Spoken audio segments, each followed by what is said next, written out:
Sometimes, language barriers keep us from discovering some of the most amazing things in life. 자막, 서브타이틀의 장벽도 아니죠. 한 1인치 정도 되는 그 장벽을 뛰어넘으면 여러분들이 훨씬 더 많은 영화를 즐길 수 있습니다. I believe most of you are familiar with the group BTS, even if just by name. But many moments in their career are worth looking deeper into. Today, I'd like to explore some of the Jungian overtones of BTS's 2019 and 2020 dual album project, Map of the Soul Persona and Map of the Soul 7.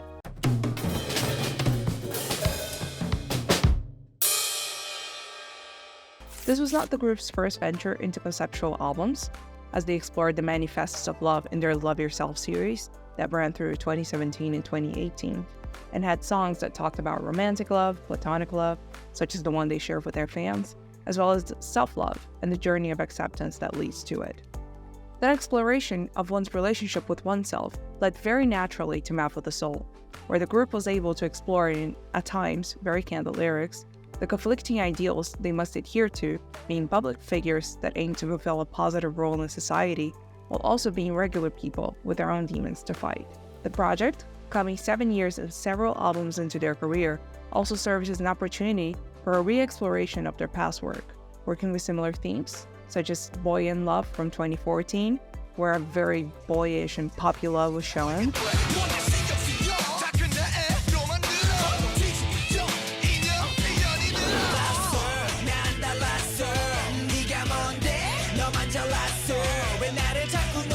and Boy with Love in 2019, instead exploring a more mature outlook on love.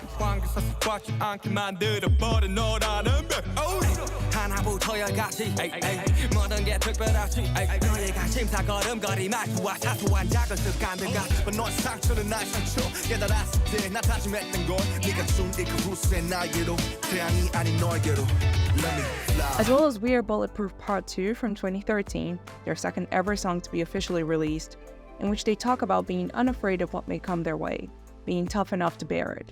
Because, of course, if there's one thing these outfits scream, it's hardcore bulletproof guys.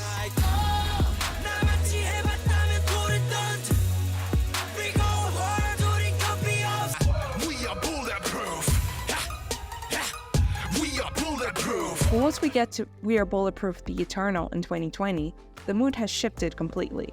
Long gone is the angry persona of 7 young men trying to prove their worth, and instead we find a sincere thank you, in which their bulletproofness, their protection, is attributed to the people that stuck with them.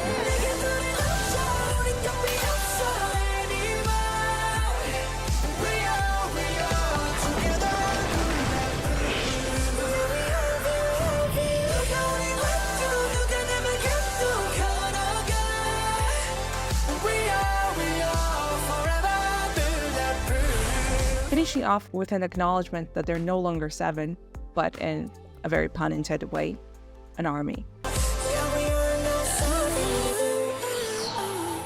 Besides the direct song parallels, the revisiting also included sampling melodies and referencing specific motifs from their early work, which we'll get back to. But first, a little bit on Carl Jung and the so-called Map of the Soul. The book that inspired BTS's albums isn't actually by Jung himself, but a 1998 book by Dr. Murray Stein called Jung's Map of the Soul, where he tries to simplify some of Jung's theories and concepts, since he pulled from fields such as astrology, alchemy, and theology, which could make his work rather difficult to get through. To try and simplify it even further, it can be said that Jung's work focused on the search of the self through what he calls the process of individuation, which, to him, was the key to figure out your purpose in the universe. According to Jung, the self can be found in the balance between the figures of your conscious and unconscious side, of your persona, ego, shadow, and the often forgotten anima. All 4 sides are explored in BTS's work, but the anima is only showing their now abandoned and fictional storyline, which is many layers deeper than we actually need to get into today. Instead, we'll focus on the sides explored on the actual songs, starting with the persona. Persona comes from the Latin word for an actor's mask, and therefore is often associated with one when describing its Jungian form. It can be described as the part of yourself that you feel comfortable with showing the world, the part of you that adapts to each social situation to help you blend in. You can have many masks, many personas you present in different moments, like the way you would present at work or the way you behave around your friends, etc. Because of its malleability and the tendency to push down anything that isn't deemed acceptable, the persona can be something quite fake. By its very nature, it cannot encompass the totality of you. This is especially problematic when one starts to over-identify with their persona, neglecting the reality that there's so much more to them than just what they let others see at any given time. With that idea in mind, BTS start their album with the intro persona, performed exclusively by their leader, Kim Namjoon, whose stage name is RM. The song begins sampling the intro for their third project, School of Affair. And in the music video, we can also see the visuals of the intro being used almost one for one, which clues us into the re-exploration of their past work that is shown through the rest of the album. We start with a simple question.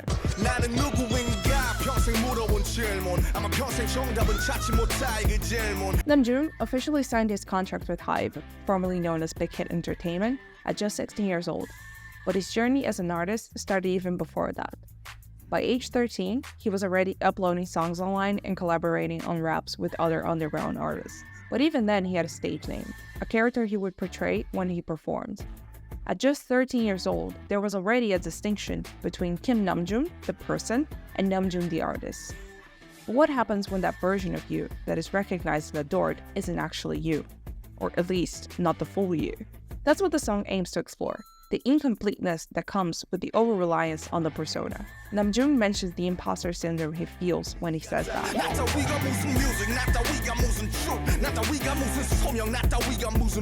And the lingering feeling that people are not interested in the real him. Not only that, but that the defining trait that of his full self are his flaws and his shortcomings.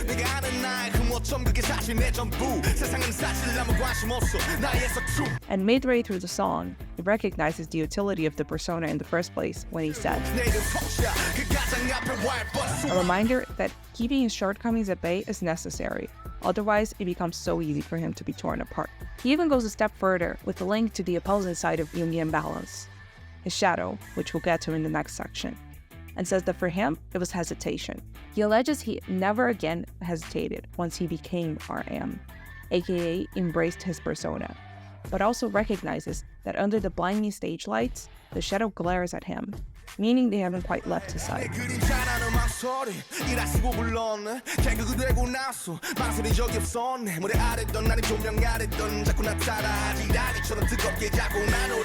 The end of the song sees him coming to terms with the overpresence of the persona in his life, reckoning that these versions of himself that he gets to create give him a unique chance to bear multiple voices, as if breaking the mask in a million pieces and giving them to each listener to find comfort in as they see fit. In recognizing the multitude of RMs that can exist through the different lenses that people see him through, he finds the beauty in that, and in a way, he's able to ground himself through the fact that these personas don't have to be him, and he doesn't have to limit himself to them either.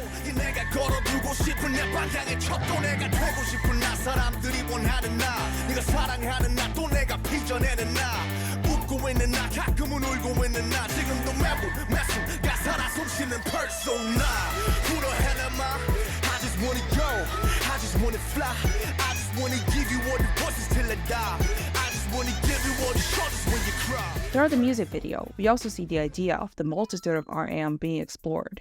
A few notable examples being a secondary scenario with multiple mirrors that not only show many Namjoons, but are also all slightly different to each other, which contributes even more to this reading, as well as his costume change, as he starts talking about remembering how it all started. His outfit changing dramatically and being much more reminiscent of the tough guy persona him and the rest of the group put up with in the beginning of their career. To me, the most interesting, as well as the creepiest visual, is when he interacts with the larger, plasticky version of himself. It's a representation of what the RM persona has become, looming over him, feeling each day more detached from the reality of Kim Namjoon. But in the end, we see it all crumble down, and we are left with his just Namjoon. He's on his way to find balance, and we get to tag along. Now on to the shadow. I wanna be rapped. I wanna be the top. I wanna be a rockstar. I want it on mine. I wanna be rich. I wanna be the king. I wanna go win. I wanna be. For starters, it's important to note that the shadow isn't intrinsically negative. Jung defined it as the first layer of the unconscious mind, and it represents the part of ourselves that we either repress or neglect. The repression can be due to a variety of reasons, from fear of judgment or negative past experiences, but either way, we can call the shadow the yin to the persona's yang. While the first is the image that we want to put forth, The shadow is what we prefer to keep hidden, though, according to Jung, our extreme negative reactions are usually rooted in the parts of our shadow. The key to a complete life, he claims, is the balance between the opposing sides, where one is able to find a way to find a happy compromise between the inner and outer self. We can see the beginning of this process in Interlude Shadow, performed by Jung, or Suga, the other rapper of the group. A common theme between Jung's work and Yoongi's songs are dreams. Jung once said, "The dream is a small hidden door in the deepest and most intimate sanctum of the soul." And Jung often has lyrics that talk about his own dreams and the fears he has around them. With that also came the motif of big house, big cars, big rings, going from their very first song, No More Dream, where he aspires to have them, up to his latest work, with the songs Home and Shadow in this album, contemplating the reality of what having achieved them, those possessions, represent to his psyche. For the interlude, we start with all the things he hoped he would be: a rock star, rich, on top, etc.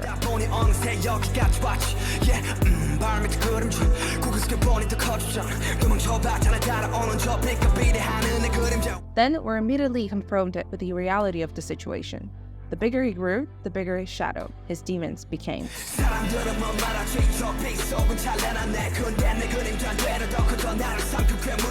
Giving the analogy from Interpersona of the shadows created by the lights on stage as they perform, he later elaborates, saying the shadow has gotten so big it might swallow him whole.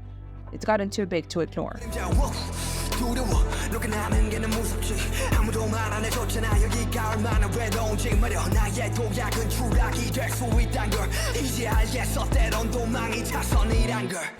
The heights he once longed for now terrify him, as he knows that the fall is just as tall. The wish to run away from it all feels like the next best move.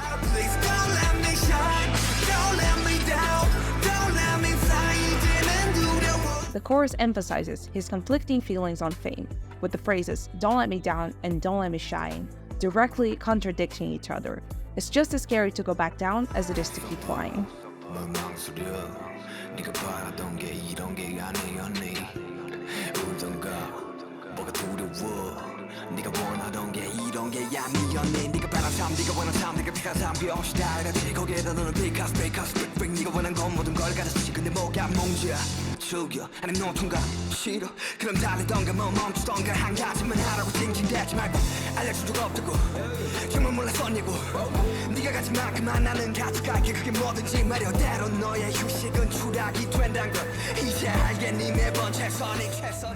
The second verse, not featured in the music video, just in the album version, is, to me, probably the most interesting part of the song. We see the conflict coming in full force, as the two sides of him argue.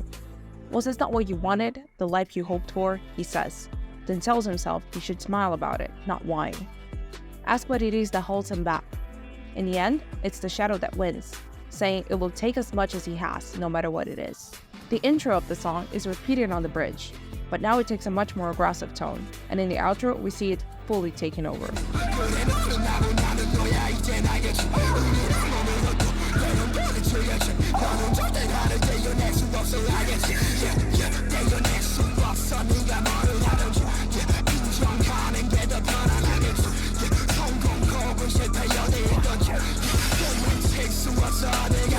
Surprisingly, the shadow only states that they're one and the same, and even if they clash at times, he'd probably feel better if he just accepted that part of himself instead of repressing it. And so, we finish the song on a path to an equilibrium between the two sides of Yoongi. The music video for the song is one of my favorites, with innovative cinematography in angles and visuals. We start with a representation of Yoongi's shadows, with him and the models dressed in all black, and the recreation of an artwork by the British Indian artist Anish Kapoor. The sculpture's name roughly translates to self-made, and this is how Kapoor described it. At 3 meters tall and 2.5 meters wide, the block is too big to fit through the doors, so it will deposit wax on the frames as it squeezes through. It's as if it's skinning itself as it goes through the doors. Through this frame, the leftovers we see splattered across the walls can be seen as the parts left behind so the persona can be performed. And just a moment later, that's exactly what we see.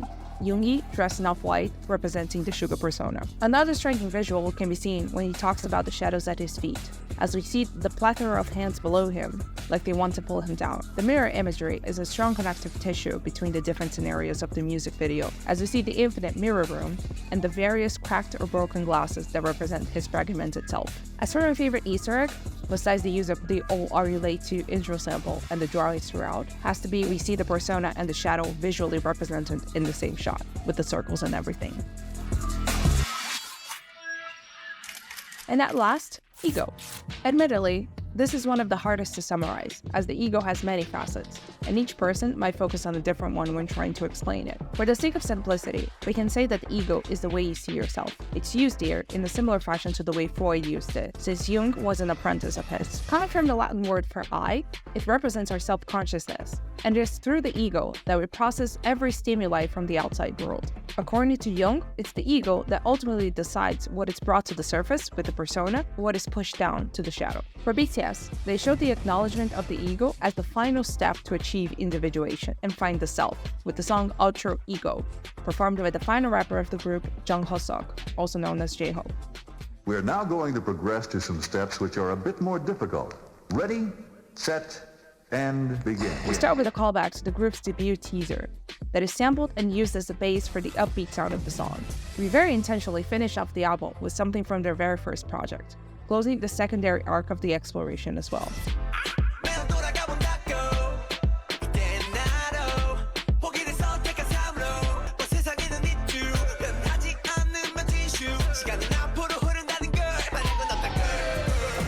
J-Hope begins to talk about the process he goes through every day, of looking back and wondering what it would have been like if he had given up on his dream of becoming an idol.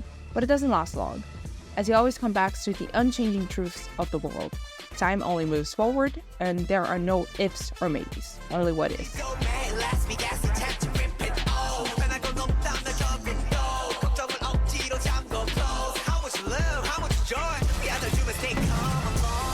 He furthers his resolution, reminding himself that, despite the limitations having a very public life brings him, and the difficulty of having eyes on him at all times, the love and joy his work brings others, as well as himself, are more than worth it.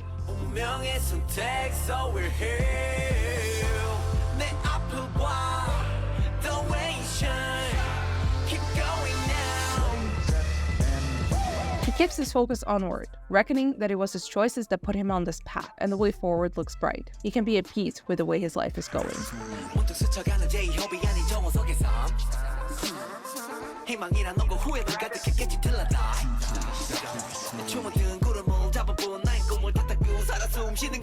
The second verse sees him reconciling the two sides of him: Jungkook, the kid that had dance as a passion, and J-Hope, the public figure that made it into a career. Had he not chosen the path of hope, here with a dual meaning, his life would have been just regret, chasing ghosts, and thinking his dreams were the reason he was unhappy.